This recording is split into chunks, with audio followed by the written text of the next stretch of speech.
But I said to him, mate, I feel like I'm dying.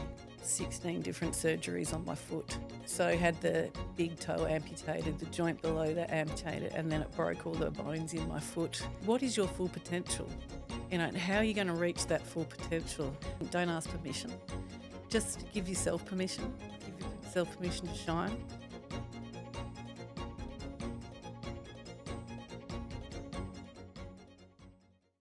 We acknowledge the traditional custodians of the land on which we gather today, the Noongar Wadandi Mort.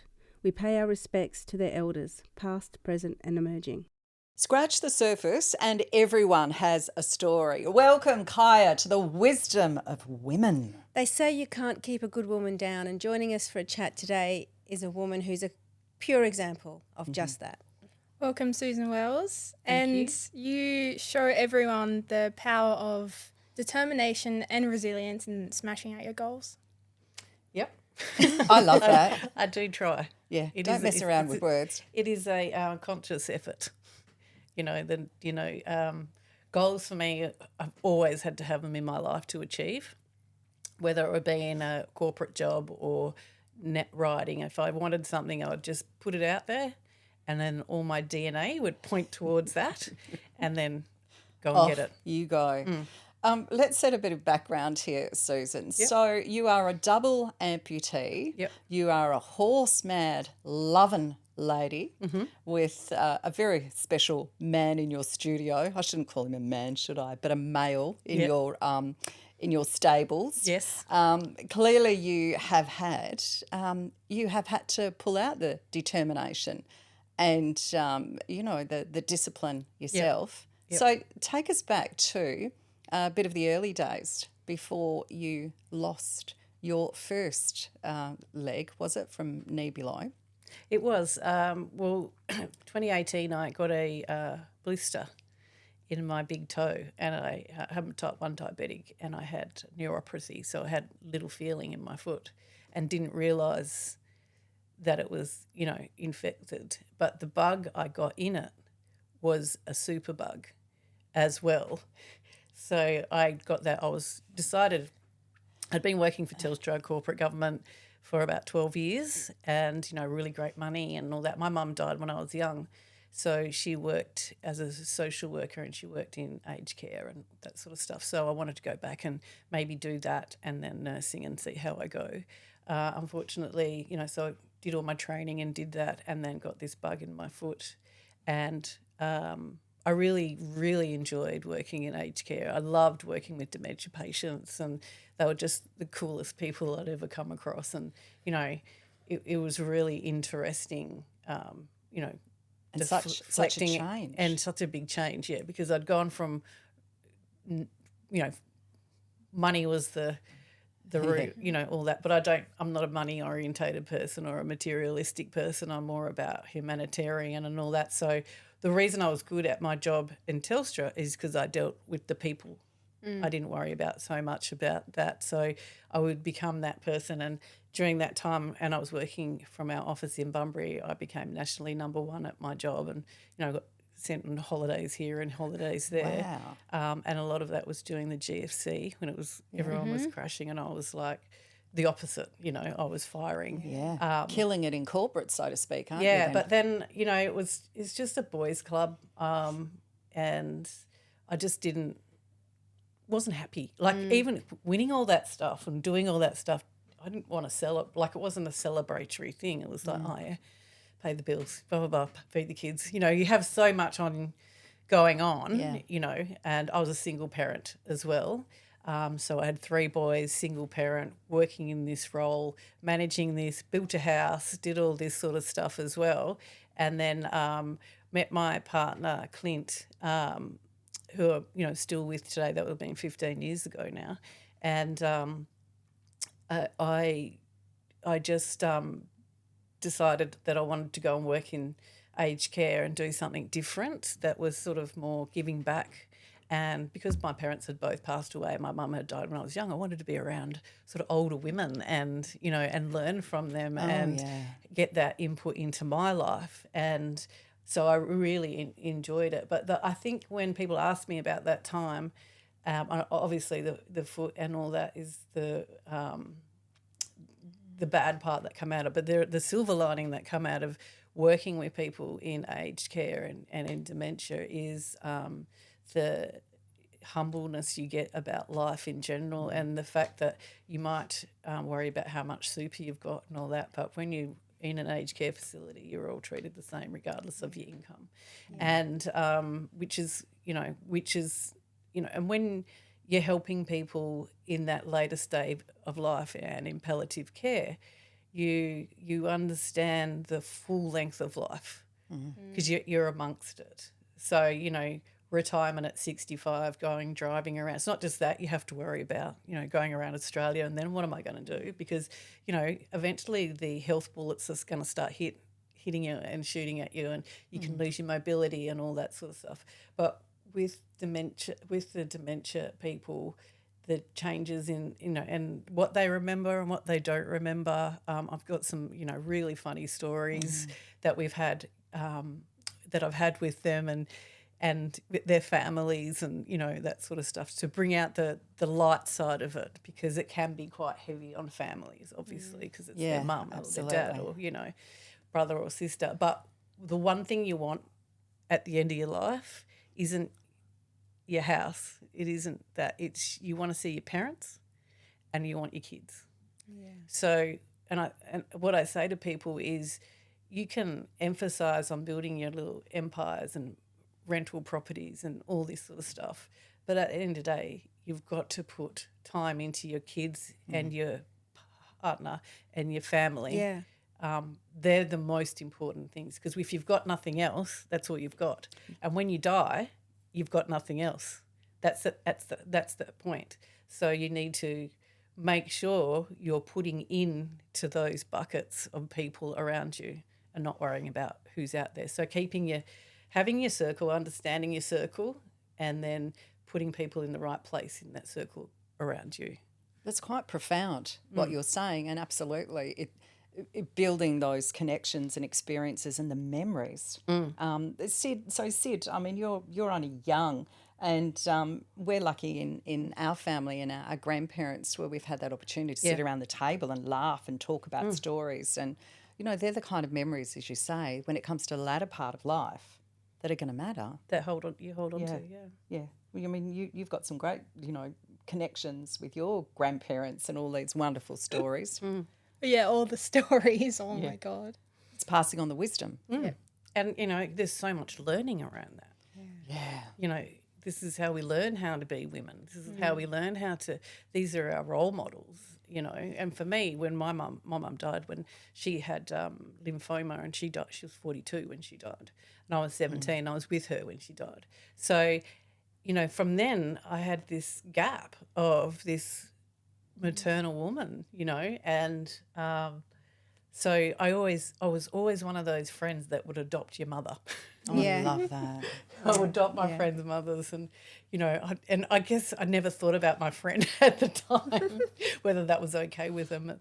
Most of the time it was okay, but I would just, I would have conversations with them and, and sit down and talk to them and spend time with them, whereas their child had taken them for granted. So I guess, we can take family for granted, but it's sometimes best to sit back and have that in that moment, in that mindset, where you sit back and go, actually, and reflect on what you do have around you, as in people, not what you don't have, what they have or those have. Yeah.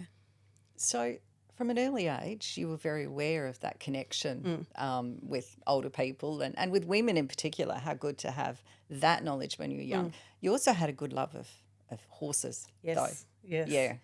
So when I got my first horse, my parents didn't have heaps of money or anything, and my mum's side of my family, they had horses. My mum's cousin's an Olympian, Clayton Fredericks and all that, but I didn't know them because mum had married out of the financial realm of what she should have been married to, I suppose. Back then, we're talking, like, my mum was born in 44, so we're talking about a whole different time. But I got given a horse by my friend's dad, an ex-trotter, and I had it for 3 months or 4 months before I told my parents. And I got a job washing dishes up in Forestfield at Gooseberry Hill and paid for my horse and bought stuff for it out of this and found agistment for $10 a week and, kept my horse there and did all that. And eventually it came out that, I had this horse. But because I'd proven, I said, well, I've had it. I'm working and I'm doing that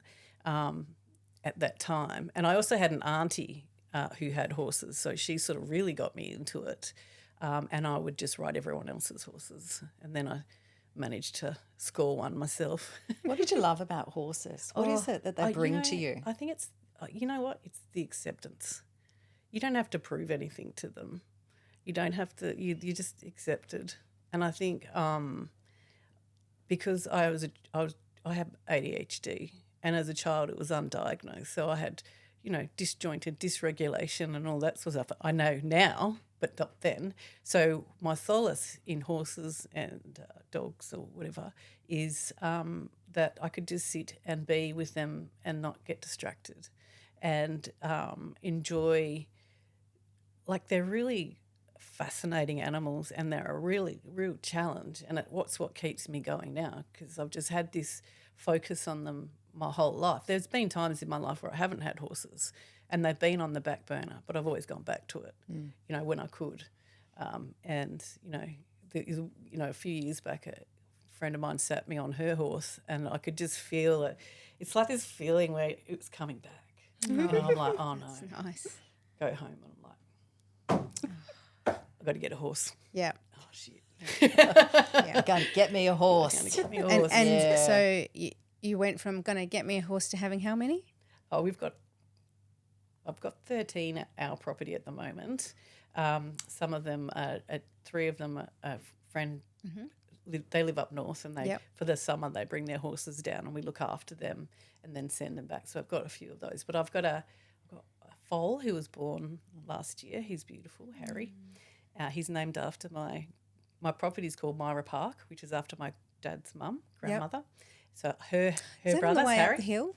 No, Buoying Up. Oh, Buoying Up. Yeah. Oh, I've seen. Oh, yes, I have. I've seen the sign. Oh, yeah. Because one of my great aunts was a Myra, so I'm like, Myra Park. Yeah. So we're there.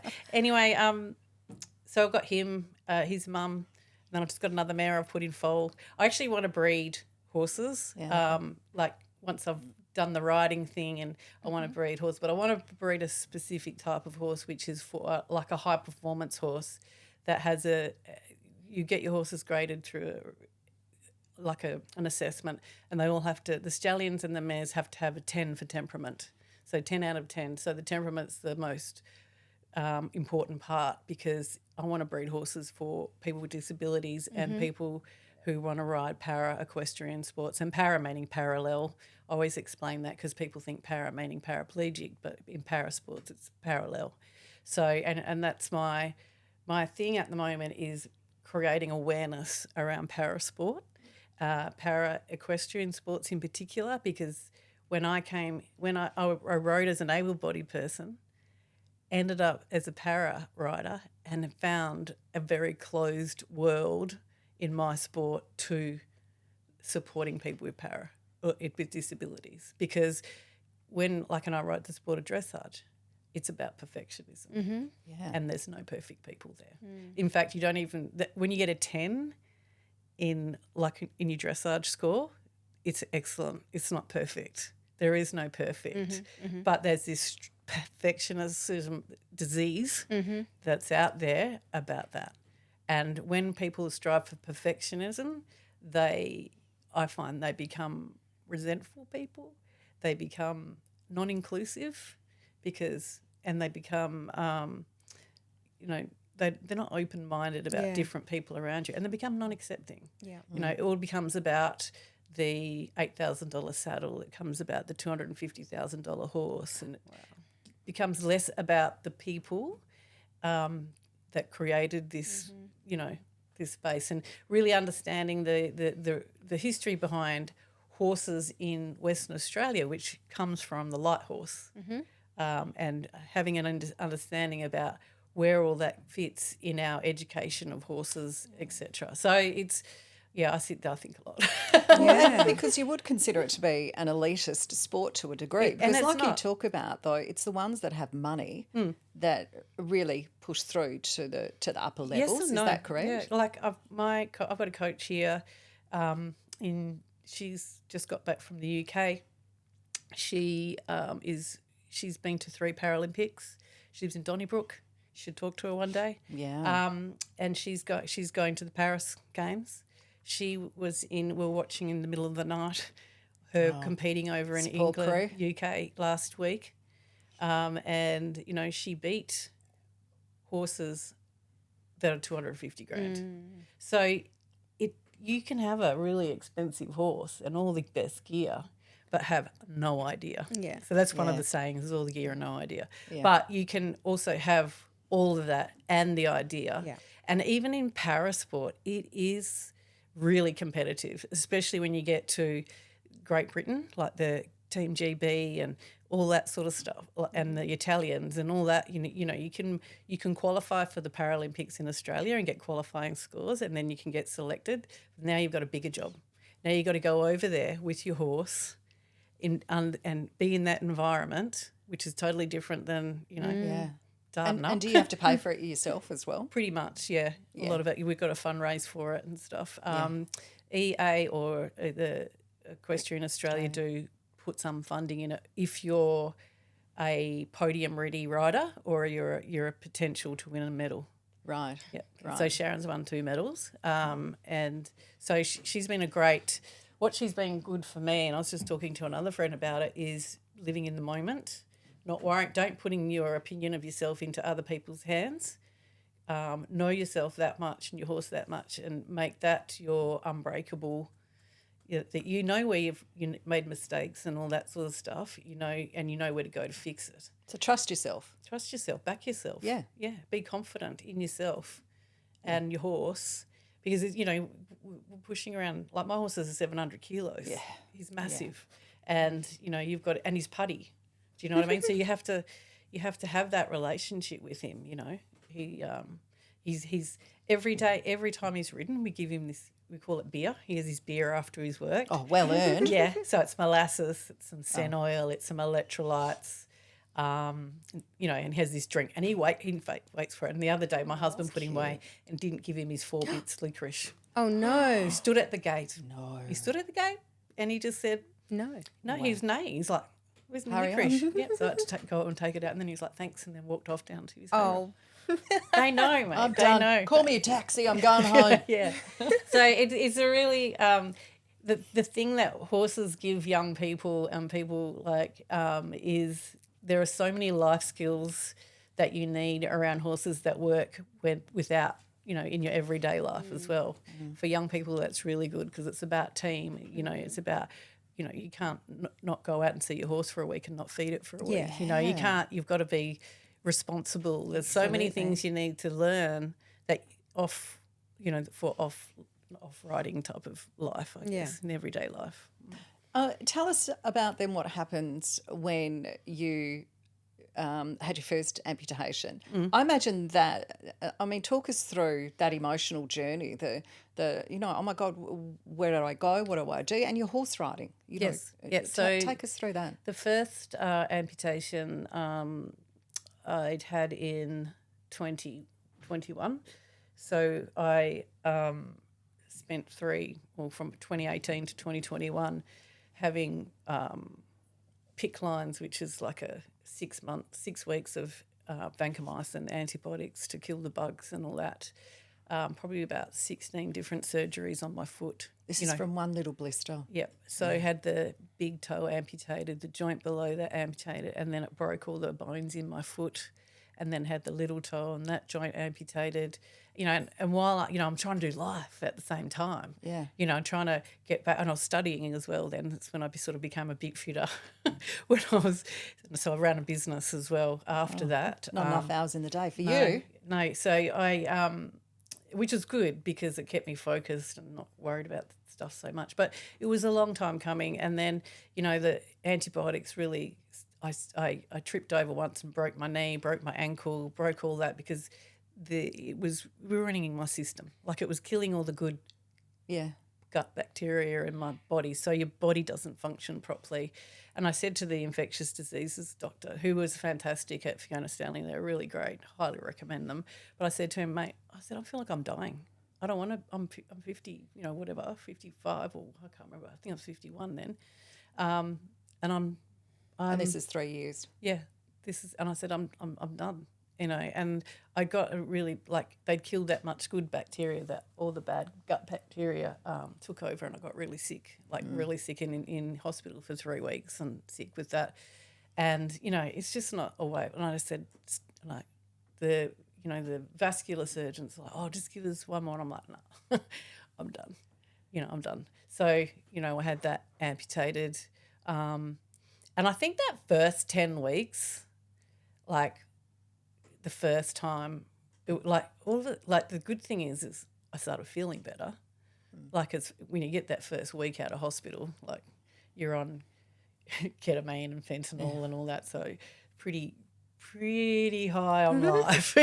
Some funny conversations. But, you go home and then you're by yourself and everyone else goes back to their life and you're at home and, you got the nurses coming each day and, there was during that time there was some dark times, some dark, thoughts that you didn't want, that this is going to be it, and I think that's where the horses come back in. They draw you back in, and I had bought this rug for my horse. It was a tartan woolen rug. I'd never been on him, but I used to put it on me all the time while I was sick, and it would just sort of, I don't know, I felt better about having that, and it was sort of part of my identity then as well. So I, you just felt, there were times when you just did nothing all day. You're just like, what? This is life. So and then I said to him, look, I'm not doing this for another 5 years. So about 10 weeks after, I got back on my horse, started riding. They have a thing called a rigid dressing. So it's like a cast over it. And So is there no more pain? No. At the site? So the pain's gone. What about the idea of the phantom pains and nerve stuff? I have nerve pain. I still have nerve pain because I have neuropathy, but I have phantom pain. If you said to me, wiggle your toes, I can wiggle my toes, even though I'm not technically doing that. Yeah. But I have that sensation. The mechanism. I can move my foot around inside, even though there's no foot there, So it's kind of hard to explain, but it's there. And I don't think I have, I had some medication that they worked out, a pain medication for the first 3 days after it to stop phantom pain. I think that quite worked. On my left leg, though, I did get a bit of really bad cramping, insane cramping. But that was different again. And then this one I just got back on. I went, really pushed. And I think you have to be pushy. I really pushed the state rehab centre to let me come back and get a leg because I just said I can't. I'm just, I need to get going. You need something. I've got to get going. I had a business to run and that was on hold. And then so I gave myself, I ended up being in rehab for, I think, 4 days out of a month. And I ended up getting an infection in my left leg because I had some screws and plates because I'd broken it a few years before. And that was knocking on the wheelchair and it caused a sore. So then I had to go into surgery, have the screws and plates taken out, then go back home. But I went back home with a leg.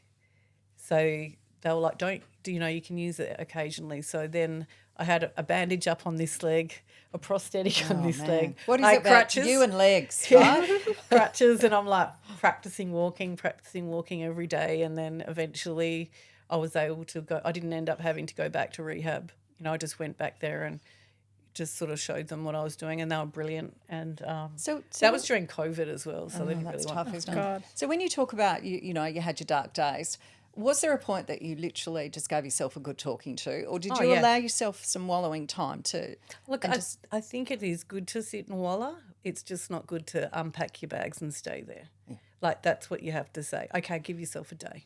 All right, you can be shit for the day. Yeah, that's okay. But tomorrow's another day. And then something will happen good. Do you know what I mean? And then you just build on that, and then it's, good snowballs that way. And, and then you can, I had a good day. So you got your bit for your leg, and then what kind of time span are you talking from the amputation to getting back on the horse? 10 weeks. 10 weeks? Yeah, that was the first one, yeah. That sounds incredibly short period of time. Yeah. Did you have to make any adjustments, stirrup-wise? What happened? I just put a bit of Velcro around my thigh. Oh, yeah? And then stirrup in that leg. sort of underneath the girth and around the thigh, so I could walk, trot and canter around. And everyone's like, don't go too fast, don't do too much. And I'm like, That would be. Okay. And off she cantered. pretty much. And they're just like, oh, my God.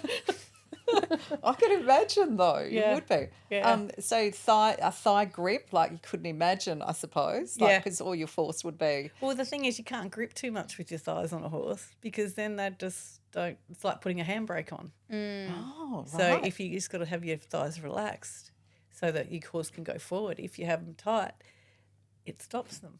Do you know what I mean? So when I want to stop my horse or slow my horse down, I just put a bit of flexion in my inner thigh and slow them down. Yeah, right. Yeah, use that rather than reins to pull them and stuff. So Well, they was can. it a huge adjustment?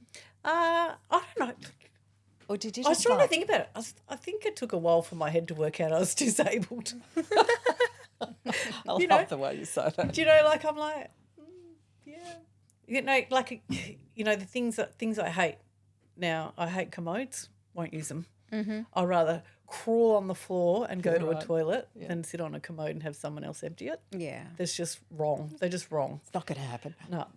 And, rarely use my wheelchair, because if I use my wheelchair and people push me around, I feel like, Does that annoy you? yeah, it does annoy me. And especially when we're using my wheelchair and I'm pushing it myself and someone just starts pushing me, I just give them the look and they just, Man, you know you're what I- tough because you know what? They probably just think they're being helpful, yeah, no. but you don't need it. No, I don't have any handles on the back of my wheelchair. Yeah. So that they can't. Oh, you are tough. Do you know, don't because especially when you're only just in a wheelchair and you sat on your ass for months and you've got to start getting fitter and you're using your arms are what you use to get your cardio and stuff. Yeah, right. So, and then you learn, the physio comes and you learn to stand on one leg and, all this sort of stuff and go through that process and then, work out if a boot can fit your prosthetic and then you go on. It's just there's so much experimenting. Like, how do you get on a horse? How do you? Well, how do you? I don't know. You just do. Do you Sometimes accept I've got a help? higher. Oh yeah, I have to get help there. But then just You don't off find you go. a stump and kind of just, I'm up now. I can get on. I have got on a few times by myself, but I do need help. I do have a support person who's like my amazing friend Christy Lynn. I don't call her a support person because it's just not. I call her my PA. Because she has to do so much more. a good mate then, Yeah, really. yeah, she's a paid friend. But she is a really good person and I've had some really good people help me along the way and support me, which you can't do it without your good circle of people. My husband's amazing as well. He's a really good guy. I said to him, I don't know if you were in my situation, I don't know if I could be who you are to me. Oh. Do you know what I mean?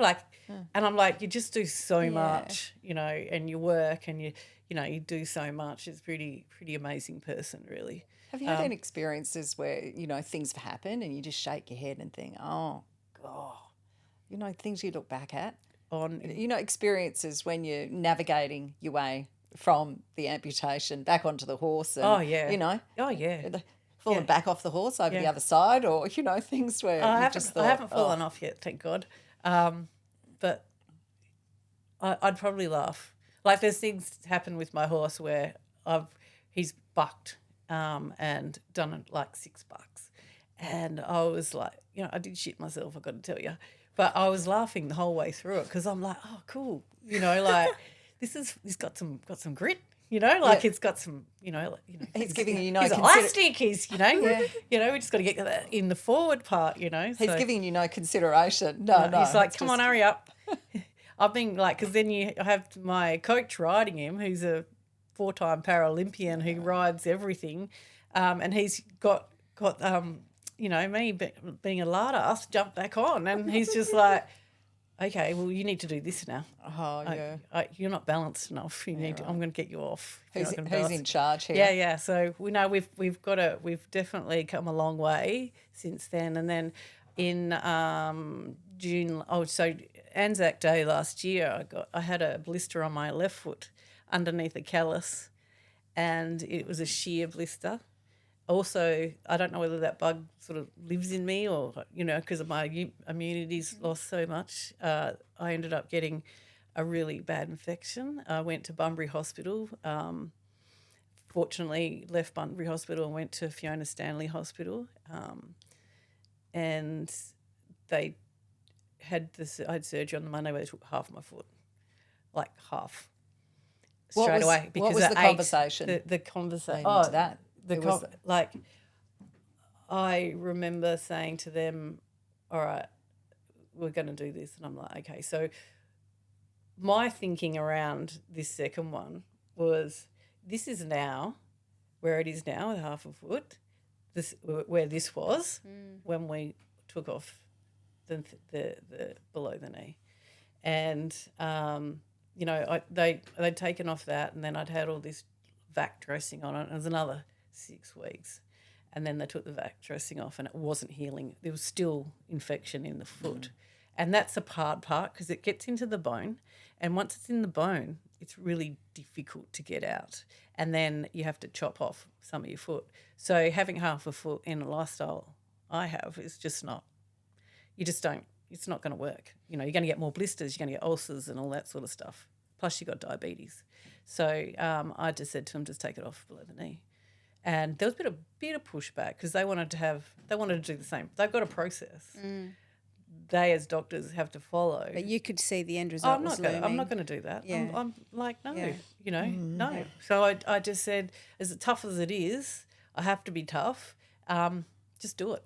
I've done it. I'll do it again. It was a lot harder, I got to admit, having two amputations than just one, like amputated legs. And, I get a lot of people.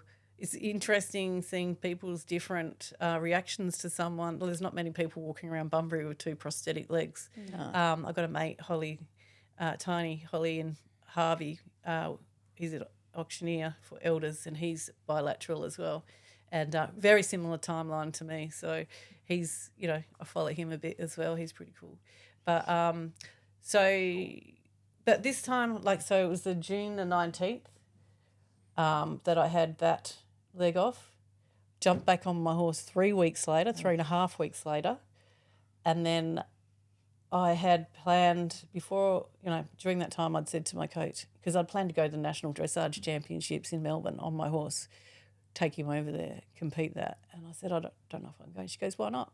And I'm like, because I've got no legs. And she goes, yeah. But I thought, you know what, you go watch, there's people riding with just holding the reins in their teeth. No arms, Wow. Perspective, exactly. And I'm like, okay, well, let's do it. So I started training, really unfit, started with just one prosthetic leg and one no leg. So you didn't have that natural leg to stand on and to support you and all that. So you had this prosthetic leg and then you had no leg. So getting on and doing that and then training and learning the tests. And so I then got to a point, so it was a month after, so I think 6 weeks after I got a prosthetic leg for it. Had to buy another ankle because I need the ankles to move because when you ride your ankle, your leg. So I had to get flexible ankles. And then I went to we have a group that come over called Equestrian Pathways Australia. It's a charity that comes over and gets people on the pathway back to riding after injury and all that sort of stuff. And they come over and they also, it's the old Olympic coach, Julia Battens. And that's sort of all backed by Godolphin and Victoria Racing and all that sort of stuff. But they finally, last year, were able to afford to come over to Perth and run these clinics. And they're just fantastic. So it's 2 days and then you've got a physio, you've got a sports conditioning coach, a psychologist,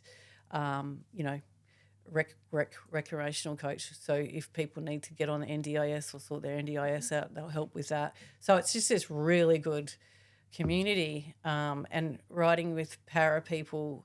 The difference riding with people with disability than riding with able-bodied people is you're automatically accepted. You don't have to prove yourself. No one cares what's going on with you. You're just like, oh, hi, I'm Susan, blah, blah. No one asks you anything about whether you're blind or whether you've got one arm or you, got cerebral palsy or whatever it is. No one asks you about it. They just like, oh yeah, you're doing what you're doing, and everyone's there's that automatic support. Whereas in like able-bodied, like you'll walk into or even normal, we'll walk into a room and we'll size someone up. Yeah. It's just a human nature. Yeah. And no one sizes each other up there. It's really weird. So I got back on, and then I rode at the state dressage championships, and then after that EPA clinic, couldn't canter. Was like couldn't get my horse to canter. 2 weeks later. In that 2 weeks, I got my horse to canter, then competed at did 3 tests or 2 tests or 3 tests? 2 tests. No, I did 3 tests. I did 2 FEI para tests and 1 freestyle to music test.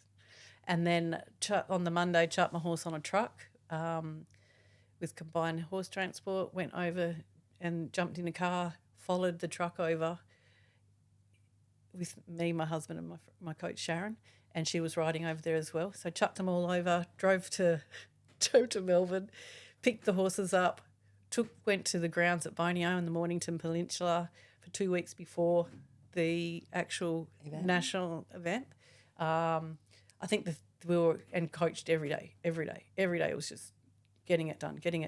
Sharon was just meticulous, like this, and this. Every night we'd get this email sent of time, what we're doing when, which horses, who's doing what, lunch, let's go for a swim, let's do this, blah, blah, blah, who's cooking dinner, the whole lot. This is the discipline though, isn't it, behind what happens when you're going to achieve something. 100%. But as a person with, ADHD, is it ADHD? Yeah. That would be great.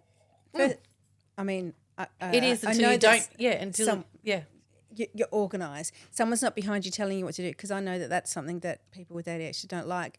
Like when you talked about your wheelchair and people taking over. No, you don't do that to someone with ADHD. Yeah. They don't like it. And also having a really, I know exactly what I'm doing. Don't tell me every 5 minutes because I've got it in front of me. Yeah. Unless I You're ask. good to go. Yeah, you're good to go. Because the thing with ADHD is like I have to check the time every 15 minutes. But if the time's written down, I don't have to go, what time is it? No. Oh, there it is. You know what I mean? What happens if someone mucks up and doesn't follow schedule? Oh, no, there's none of that. It is just, there's none of that. Like, it's just like, okay, Everyone's regroup. We're doing this off now. we go. Yeah, because it's quite structured, so it's easy well, to. you're used to it. It's horses, right? So, There's always something going on. There's always something going on, yeah. Amazing. So you rode in that competition, which was just amazing. And I rode my first test, which wasn't like my horse spooked at something and blah, blah, blah. And I got a fairly low score, but won both the next score tests. Oh, And then I think I won the freestyle, which was the music test, by 20%, which was huge. But I didn't win the whole thing. I got second by 1.3%. well, you're a winner in our eyes. Oh, it was absolutely brilliant. So, Amazing. That was- National Reserve champion in your first FEI competition. I was pretty happy with that, and so grateful that I had people around me going, you can do this. You know what I mean? And it's really interesting because at the moment, I love TikTok and all that. And at the moment on TikTok, there's a couple of TikToks going around by something called Cool Down, which is about people with Down syndrome and people making assumptions that they can't drink alcohol. That ad? Yeah. Yeah, that's And there's another one excellent. I saw a guy saying, a New Zealander Down syndrome guy talking about that. And it was I just like, this is great because this is like people assume, oh, she's lost a leg, she's not going to be able to ride or she's not going to be able to do this or she's not going to be able to do that. And I have a more positive way of looking at things.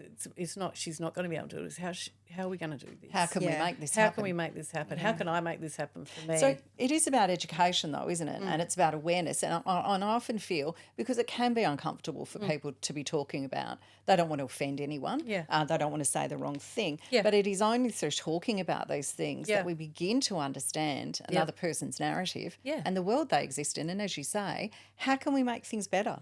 Well, I think education, like in schools and like I went to a school, I think Mosman Park Primary School, and did a talk on disability. And, he's standing there with, your leg and showing them how you're riding and all that sort of stuff, videos and that. And they're just, kids are so, they like sponges. They want to know, and they want to learn and, and they're interested and going and talking about your mindset. And just because we're in this, there's this thing that being busy is really good and it's not. Busy is something that we think we all have to be, but it's not, because busy is the opposite to mindset and living in the moment. And mindfulness. So it's something that you need to have, especially with horses, because you'll soon come undone if you don't think about them as part of the process. And, you need to stop and think, Tell us about your horse. Odie. I know Odie's pretty special. Yeah, he was actually born in Burracup. Right. In here. Local boy. Local lad. Yeah, he's a 17-plus hand horse. He's a Frisian sport horse. So his dad was a Frisian, his mum was a thoroughbred. I bought him when he was 3 years old, 3 and a bit. He had 20 rides under his belt. He was broken in. And he's now he's 13. So he'd been like a child. Yeah. To you. I don't know. Like my husband calls him my boyfriend. A special place in the heart. Yes, he does. I open my front door and there's him. Oh. You know what I mean? He's there. He's like, beautiful. He's front and centre. And he's gone through everything. Yeah, he's amazing how he's adapted to it. It's just like when I'm getting on, I use a step and a little bench thing. And he does these little half steps so he's close enough for me, and he just knows. And then when I get up, I lean on him. But he knows that I'm leaning on. I'm not pushing him away, because usually you just push your horse away. Me, I just lean, but I'm leaning to get up, and he knows the feeling between the leaning up and the pushing away on his side. So he just stands there, and I get on. Oh, what a darling! Yeah, and he just waits for me to get all my stuff ready, and I'm like, all right, mate, let's go, and he'll take step when I tell him to. Do you have those moments where you just wrap your arms around his neck and just push your face into his neck? 100%. Yeah. 100%. Yeah. Truly blessed. There are times where I taught him to do liberty stuff, with liberties where it's off no hands or anything. Mm-hmm. So get him to trot around and stand on a spot and park. And it teaches horses to rest and digest. So when they can go up really high, and then he teaches them to bring them down and just rest. Okay. And when he's in that resting, I have this little box and he puts his front feet on it. He's not allowed to move forward or back off it. And you just sort of teach them that, and it's a really good process teaching them that. But then I'll just sit down in front of his feet, both facing the same way, and just sit there and talk to him. I could see under him, he's just such a big, gentle giant that I remember once a friend of mine, Lana Brandley, she come out to visit me, and I'd had the ankles, and we didn't click the ankles back to lock when I got off. So I sort of fell underneath him, and her and Sharon are pretty much shitting themselves because I'm underneath this horse and I can't move. And I'm like, stop panicking. It's all right. And I just moved out of the way, and he took a step back after I moved. And they're all like, oh my God. It was a real moment. He knew. He knew. Wow. And he looks after me 100%. And he's an amazing animal, really is. And he puts up with me, I tell you. He's got his ADHD rider who, who, if she goes unmedicated, watch out. Medicated, watch out. You could be doing anything. And, I'm one of those people I constantly have ideas, which is an ADHD trait, constant ideas, yeah. Mm-hmm. So, he's just up for the challenge all the time. Sometimes I think, I said to my friend, Christy, my PA, I said, do you reckon he's happy? Do you think he's happy? I don't want him to be unhappy because, this isn't their agenda. Yeah. You got to remember, this is not a horse's agenda to do what I'm doing. Yeah. It's not their agenda. Their agenda's in the paddock with their mate that you've separated from them because they get too friendly and they carry on when they're separated. So, he's got a little mate, Archie. He's in the paddock with him, and he spends his whole day bossing Archie around. And as soon as Archie gets taken out for a ride, he's like, where's Archie? They have that friendship, and you just want to make sure that they're happy. And and that's the other thing you got to say. Like when I was doing my business, I'd go and talk to pony clubs and say to people that 64% of horses that get put down that aren't race horses, take that number out of the equation, are there for bad behaviour. So at what point do we turn the finger back on ourselves and say, whose gender is this? Like, why is there bad behaviour? We're putting them in situations where, they're being so you've got managed. you've got to really be mindful of that. That takes mindfulness and takes understanding and awareness, and you really need to watch and observe them as well as they have a huge personality. And even when people talk about riders and all that, it's like the horse sometimes doesn't get a mention. It's so and so riding, there's, Shane Rose or whatever riding, he's got this horse called Virgil. But you talk about the rider a lot more than people talk about the horse, and the horse is so much more of the partnership than people sort of realise as well. Yeah, and they have their own minds. So, Of course. And other partnerships. I know that you hold Sharon as a great mentor. Yep. And you have spoken about that connection of women and the support and the encouragement. Yep.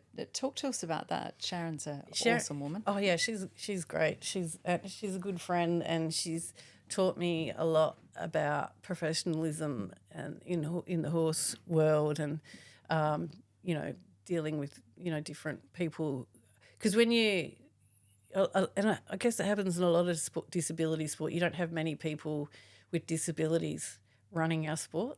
Like you have a lot of able-bodied people, so they don't have lived experience in how that actually works. So it's really, but you sort of don't have to treat us any differently, but you've got to take consideration into some of the people in our WA para community can't handle the heat.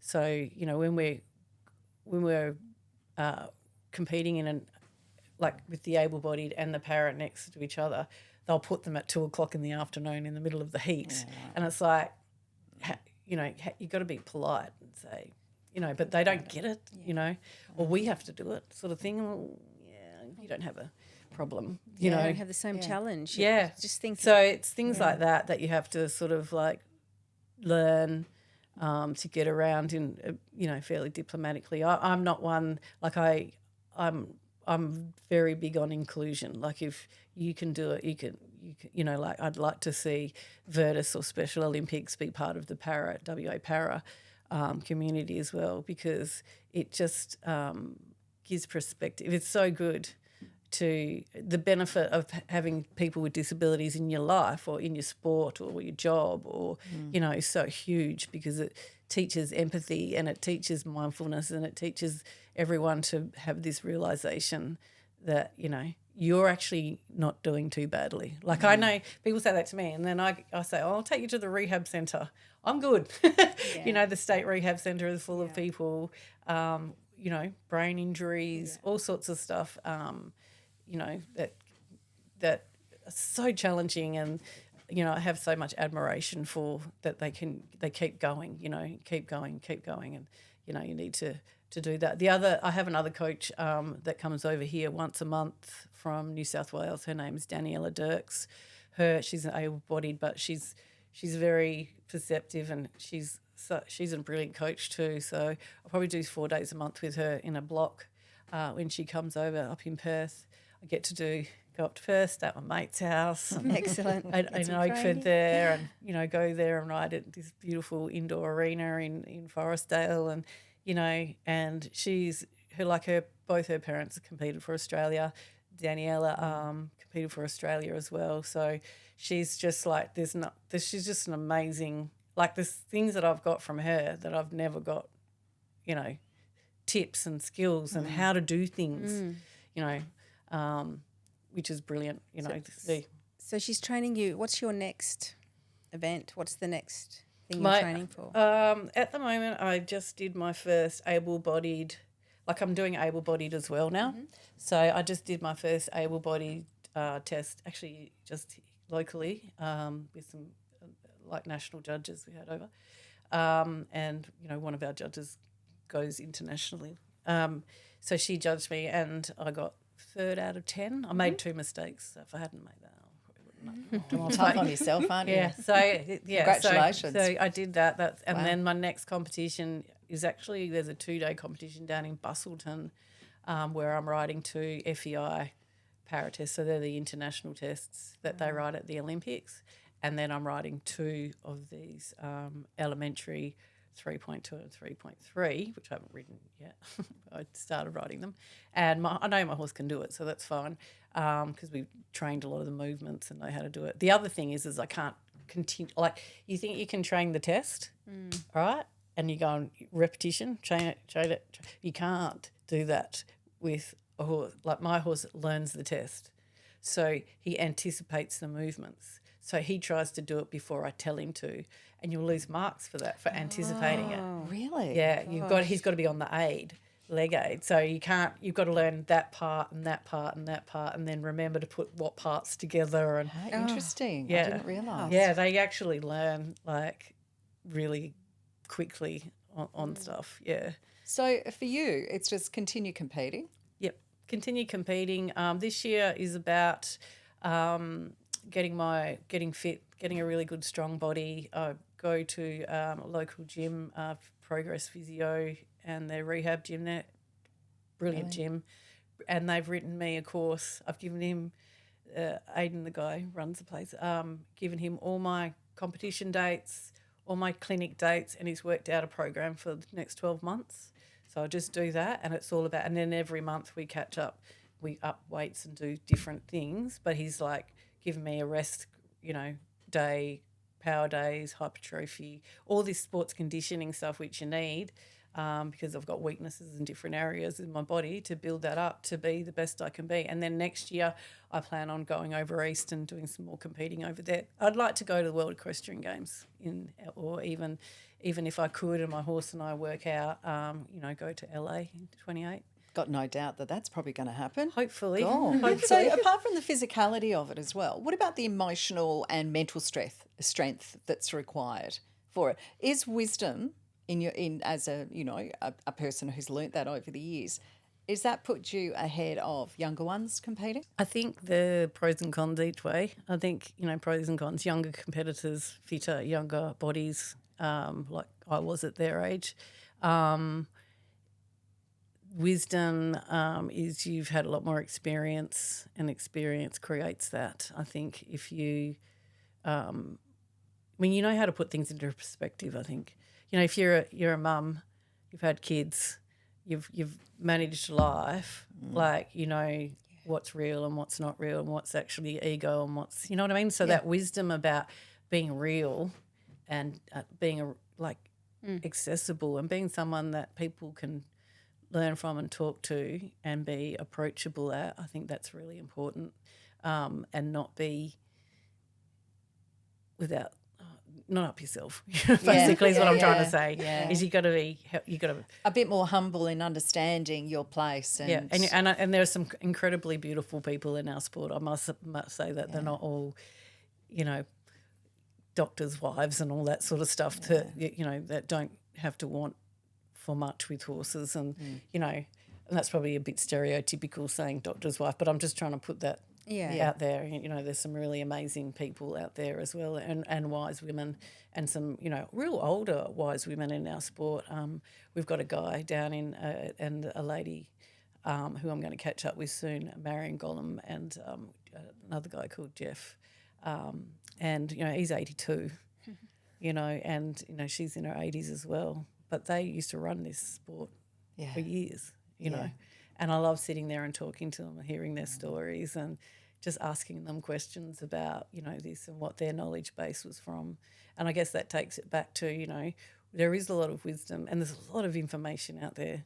And the thing is working out what's good for you and what will work for you might not work for someone else and their horse. That's so true. Well, you'd like to think that you get to an age and you have learned a thing or two over the years, wouldn't you? Yeah, absolutely. And I think, I just want to be, and I just want to be inspiring to my children and to my family, to for them to say, well, you know what, we can do it. If you put your mind to it, you can do it. It is a mind thing. It definitely is a mind thing. And it amazes me that when I see people who give up, when I'm like, you don't need to. You don't need to. You can come. I'm going to show you how to do it. Come and have a look. Just have a look. You know what I mean? Just see. And that is the thing, though, isn't it? In having and in this environment, women around you who are there. You're not alone. Mm-hmm. I mean, in our sport's mainly women. It is mainly women. And some of us are like 40-year-old netballers and some of us aren't. You know what I mean? Like there's this amazing group of adult rider women that are just like sometimes checking their life choices after they've done eventing and all that. And I just love those women. You go to the end of their thing and they're like, yeah, did it, like there's so much fulfillment out, and they're doing it for themselves. Yeah. And I think that's something that's really important that women keep doing, whether it's in a sport or, don't just become like being a mum is just an amazing thing. But remember that you have interests. Remember that you have life outside of being a mother or a parent or wife, and that there's things that you want to do.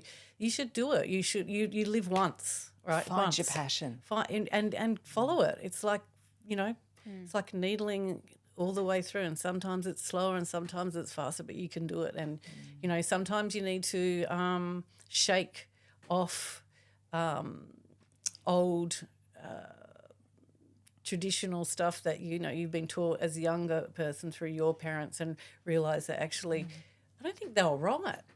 And their their way of thinking, and that you can actually change. You can make a change in your environment, your world, and the people around you by being the best person you can be. Yeah, 100%. We love a quote. Do you have a favourite quote or something that you've heard that resonates with you? Yeah, I think it's not, especially with women in anything, don't ask permission. Just give yourself permission. Give yourself permission to shine. Don't doubt yourself. Don't go and, like I talk about, look at who you are going to, when I set goals, I say to people, what is your full potential? Yeah. And how are you going to reach that full potential? And what are these little steps you need to make on the way to be that vision that you've made as that full potential? And the thing is, the people in your circle, you feel comfortable telling them what your full potential is. If you tell someone they don't really get it, they're probably not going to be in your circle. They're probably not going to be in there. They're probably not going to be that person. They're not your support people. They're not your people. They're not your tribe. So you got to find that little tribe that you say, I want to reach. This is where I want to go. And they're the people who go, yeah, no shit, Sherlock, we're going with you. So we can see it. Glad you're seeing it now. Or people like that just who believe in you, and you don't actually have to ask permission for. No, you are good enough. You don't need permission. You can do it. Yep. Like who's going to stop you? Exactly. And if they're going to stop you, money might stop you or something like that. But there's ways around money. Yeah. You know what I mean? There's ways around doing it, different levels. So yeah, love it. Wise words. Amazing. Good stuff. Thanks, Susan. Thank you. Now, if you've been affected by any of the topics discussed in this conversation, we will leave links below for you to check out, and links for information if you want to know anything else. And thank you for coming on today. Well, thank you for having me. Thank you, Really Susan. appreciated it. It's been wonderful. Thank you very much. It's been amazing to talk to you. And always remember, every day, you are remarkable.